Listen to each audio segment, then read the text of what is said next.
যদি কোনো ব্যক্তির সে জাতক হোক বা জাতিকা হোক মানে ছেলে বা নারী বা পুরুষ যেই হোক, যদি দেখেন যে এই যে ভাগ্যরেখা উঠেছে সুন্দরভাবে ভাগ্যরেখা, সেই ভাগ্যরেখা কেন্দ্র করে যদি রবি রেখা এরকমভাবে উঠে, তাহলে সেই জাতক বা জাতিকা সরকারি চাকরি এবং ভীষণ বড় পদে জব করে এবং খুব নাম ফেম সাকসেস করতে পারে।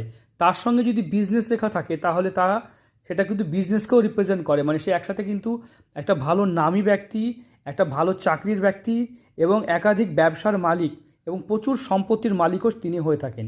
হাতটা দেখতে পাচ্ছেন, সম্পত্তি যোগ দেখতে হয় এরকমভাবে। যদি হাতে এরকম উইন্ডো সিম্বল বা বৃহস্পতিতে এরকম সিম্বল থাকে তাহলে এই চিহ্নগুলো থাকে। আপনারা যদি নিজের হাতের ভিডিও নিতে চান তাহলে স্ক্রিনে দেওয়া নাম্বারে যোগাযোগ করুন। সামান্য কিছু পেড করে ঘরে বসে সুস্থ সুন্দর একটা ভালো ভিডিও নিতে পারবেন, সমস্ত প্রশ্নের উত্তর পাবেন, 7 দিন কথা বলার সময়সীমা থাকবে। যদি কোনো ব্যক্তির সে জাতক হোক বা জাতিকা হোক মানে ছেলে বা নারী বা পুরুষ যেই হোক, যদি